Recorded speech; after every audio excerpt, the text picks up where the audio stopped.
Ang programang ito ay rated SPG. Striktong patnubay at gabay ng magulang ang kailangan. Maaaring may masiselang tema, lengguwahe, karahasan, sexual, horror o droga na hindi angkop sa mga bata. Umamin na ng kanyang kasalanan itong si Paing dito sa pamilya ni Ilyas. Dito na nga ay talagang porsigido siya dahil sa talagang nanginginig sa takot itong si Ilyas dahil sa gustong-gusto niya itong gantihan itong si Paing dahil itinuring niya itong kaibigan, pero ano ang ginawa niya kundi ito ay talagang nagsinungaling sa kanila at tinago ang kanilang sikreto.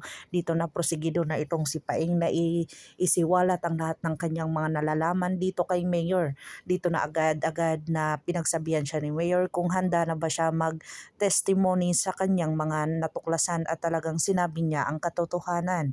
Dito na pinahanda ni Mayor ang first conference na kung saan dito na magsisiwalat ni Paing ang lahat ng kanyang nalalaman tungkol sa Palangga Massacre. Sinabi niya at talagang binuking niya dito ang kanyang ama at lahat ng mga tauhan dito na nakasangkot sa Golden Scorpio. Dito na agad-agad na nagalit itong congressman at saka itong asawa ni Mayor na kung saan magkasabwat ito at talagang wala nang magawa itong papa ni Paing dahil hindi siya makapaniwala na isinuklong siya dito ng kanyang anak. Dito na nga ay hindi siya susuko dito kay Sergeant Tricaporte na kung saan ayaw niya dito makulong at talagang nagtatago ito.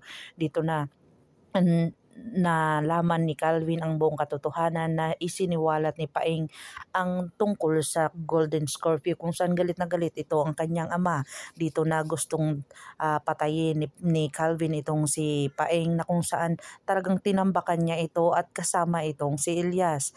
Dito na nga ay talagang nanghingi ng tawad itong si Paing kay Ilyas kung saan pinatawad niya ito dahil sa kanyang mga ginawang pagsumplong sa kanyang ama dito sa press conference. Sinabi niya ang buong katotohanan kaya nagpasalamat si Ilyas at tinawag siya ulit na brother.